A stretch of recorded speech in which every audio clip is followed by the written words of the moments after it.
వేదికగా జరిగిన భారత్ దక్షిణాఫ్రికా టెస్టు చరిత్ర సృష్టించింది. టెస్ట్ క్రికెట్ చరిత్రలోనే అత్యంత తక్కువ బంతుల్లో ఫలితం వచ్చిన మ్యాచ్గా రికార్డులకెక్కింది.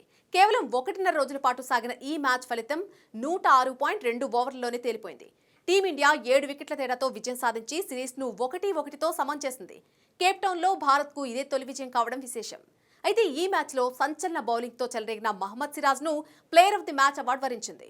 అయితే మ్యాచ్ అనంతరం ఈ అవార్డు ప్రెజెంటేషన్ కార్యక్రమంలో ఒక సరదా సన్నివేశం చోటు చేసుకుంది. తనకొచ్చిన అవార్డును అందుకున్న సిరాజ్ మాట్లాడడానికి హోస్ట్ దగ్గరికి వెళ్లాడు. ఇక అతని వెనకాలే ట్రాన్స్లేటర్గా బూమ్రా వచ్చాడు. హోస్ట్ ప్రశ్న అడగ్గా సిరాజ్ తనకొచ్చిన ఇంగ్లీష్లోనే సమాధానాలు చెప్పడం మొదలుపెట్టాడు. దీంతో బూమ్రా కళ్లార్పకుండా సిరాజ్ వైపే చూస్తూ ఉన్నాడు.